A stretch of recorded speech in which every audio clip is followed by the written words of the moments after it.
الحمد لله الذي أحل الطيبات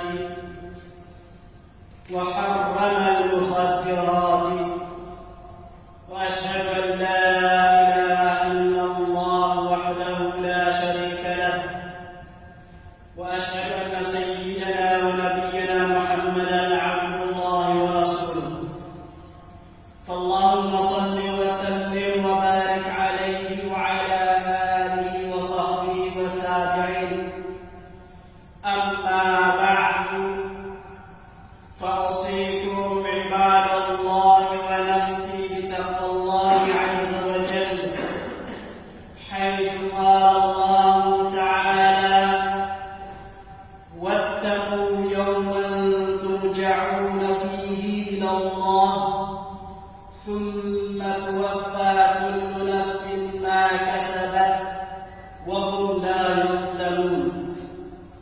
أيها المؤمنون، يقول الله تعالى عن نبيه صلى الله عليه وسلم ويحل لهم الطيبات ويحرم عليهم الخبائث. All praises are due to Allah subhanahu wa ta'ala, who has made permissible, pure, and wholesome things and made impermissible drugs. I testify that there is nothing worthy of worship except Allah, the uniquely one who has no partners in His oneness. And I testify that Muhammad sallallahu alayhi wa sallam is the worshipper of Allah subhanahu wa ta'ala and His messenger. So, O Allah, send your peace and blessings upon him and upon his family, his companions, and whomsoever follows him in guidance until the last day. Believers of Allah, today's khutbah will be all about protecting our children from drugs. حماية أولادنا من المخدرات. Believers of Allah, I advise myself and you with the taqwa of Allah subhanahu wa ta'ala, as Allah subhanahu wa ta'ala says, وَاتَّقُوا يَوْمًا تُرْجَعُونَ فِيهِ إِلَى اللَّهِ ثُمَّ تُوَفَّى كُلُّ نَفْسٍ مَا كَسَبَتْ وَهُمْ لَا يُظْلَمُونَ. That means, and fear the day when you will be returned to Allah. Then every soul will be compensated for what is earned, and they will not be treated unjustly. O believers, Allah subhanahu wa ta'ala says about His Prophet Muhammad sallallahu alayhi wa sallam, وَيُحِلُّ لَهُمُ الطَّيِّبَاتِ وَيُحَرِّمُ عَلَيْهِمُ الْخَبَائِثِ. He makes lawful for them the good things and prohibits for them the evil. From the most severe of things that are evil, most detrimental in their harm are drugs. For it weakens both one's religious and moral conscience, as addict harms not just himself, but harms his family and those closest to him. Not giving importance to the sanctity of others, and not truly caring for his relatives and neighbors, nor treating his wife with kindness, nor having any compassion for his children.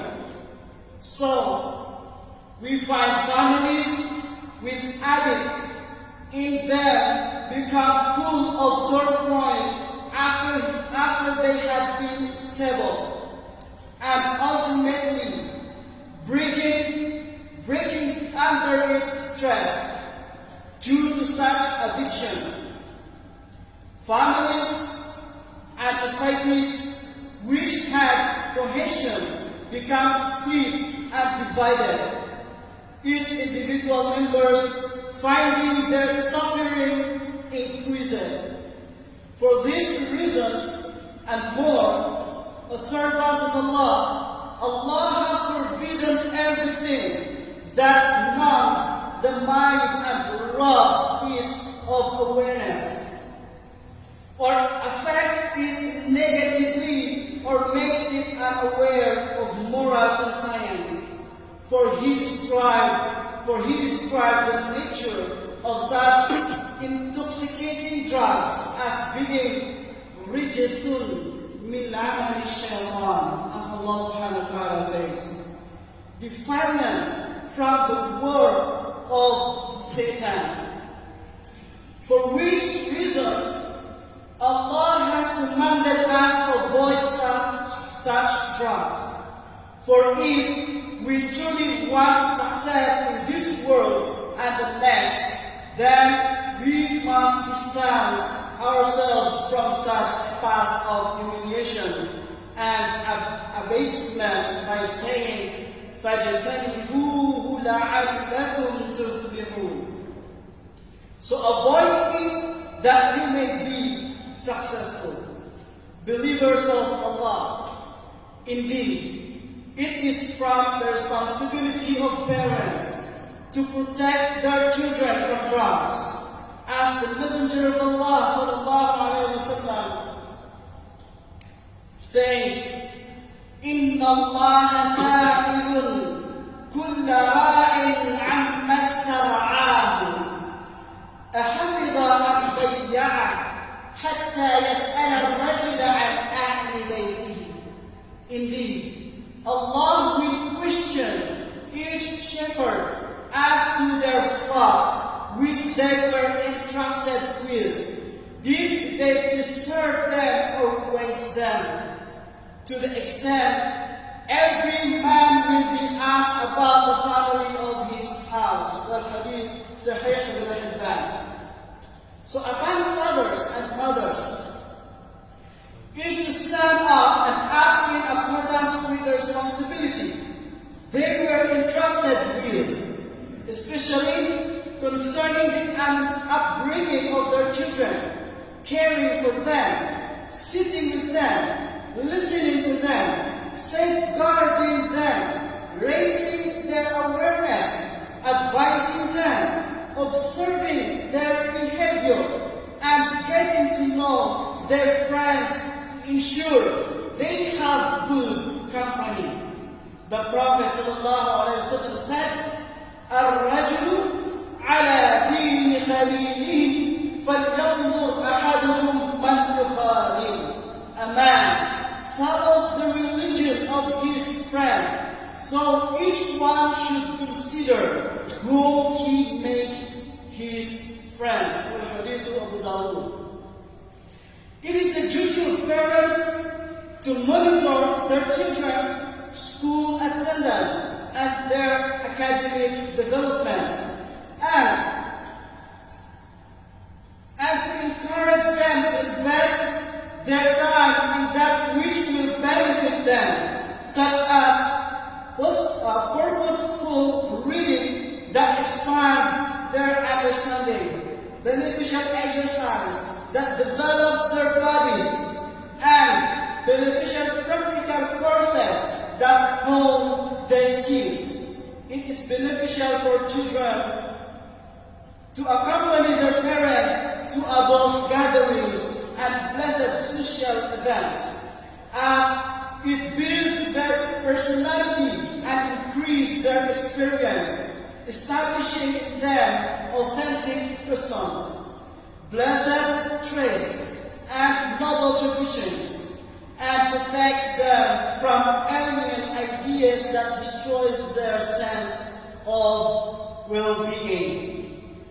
ونسأل الله تعالى أن يحفظ البنين والبنات من المخدرات، وأن يوفقنا لطاعته وطاعة رسوله محمد صلى الله عليه وسلم، وطاعة من أمرنا بطاعته عملا بقوله: يا أيها الذين آمنوا أطيعوا الله وأطيعوا الرسول وأولي الأمر منكم. سبحان ربك رب العزة عما يصفون، وسلام على المرسلين، والحمد لله رب العالمين.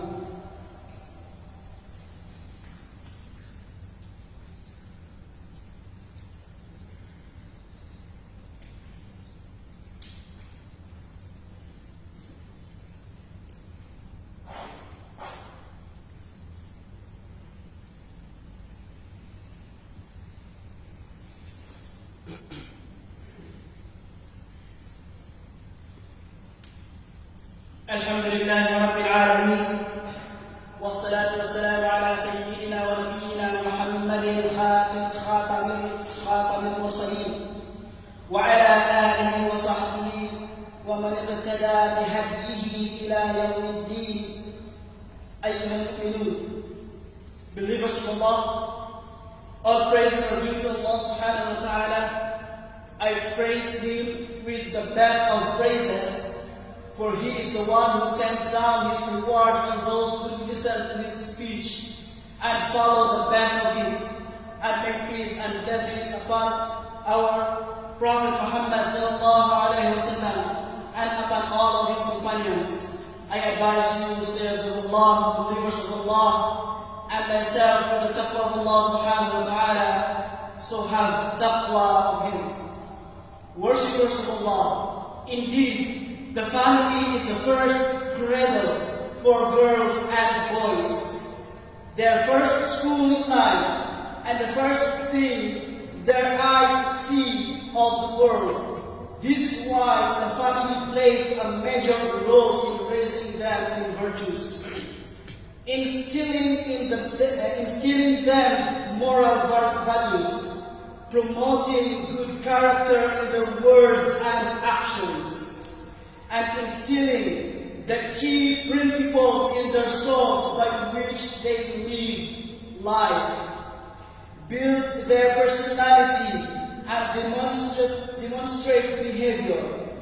As a poet said, the youth among us will be brought up in the manner that was determined and accustomed to by their father. So the youth amongst us needs constant care, awareness, and upbringing, and they requires the presence of family, a mother, father, brothers, and sisters to be patient.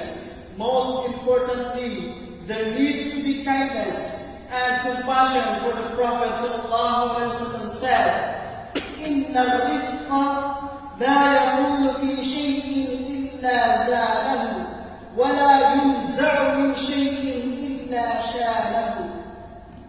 Kindness is not to be found in anything, but that it adds to its beauty, and it is not withdrawn from anything, but it makes it defective. Sahih Muslim.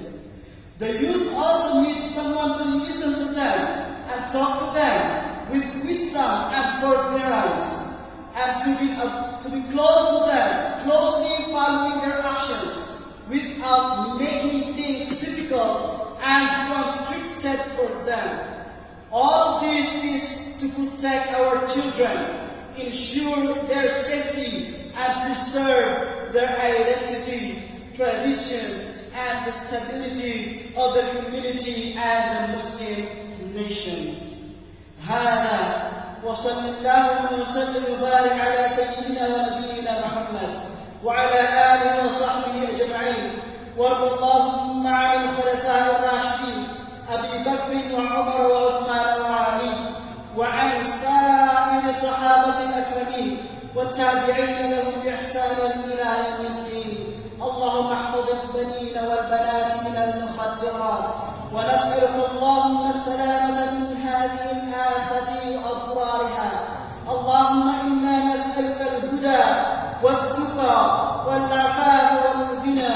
اللهم إنا نسألك من الخير كله عاجله وآجله ما علمنا منه وما لم نعلم، ونعوذ بك من الشر كله عاجله وآجله ما علمنا منه وما لم نعلم. اللهم وفق رئيس الدولة الشيخ محمد بن زايد ونوابه وإخوانه وحكام الإمارات وولي عهده الأمين لما تحبه وترضاه. اللهم أدم على دولة الإمارات الاستقرار والرقي والازدهار. اللهم ارحم الشيخ زايد والشيخ راشد والقادة المؤسسين والشيخ مكتوم والشيخ خليفة بن زايد، وادخلهم بفضلك فسيح جناتك، واشمل شهداء الوطن برحمتك وغفرانك. اللهم اغفر لآبائنا وأمهاتنا. اللهم ارحم المسلمين والمسلمات الأحياء منهم والأموات. اللهم اسقنا الغيث. اللهم أغثنا. اللهم أغثنا. اللهم أغثنا. عباد الله، اذكروا الله العظيم يذكركم واشكروه على نعمه يزدكم. وآخر دعوانا أن الحمد لله رب العالمين. فأقم الصلاة إن الصلاة تنهى عن الفحشاء والمنكر ولذكر الله أكبر والله يعلم.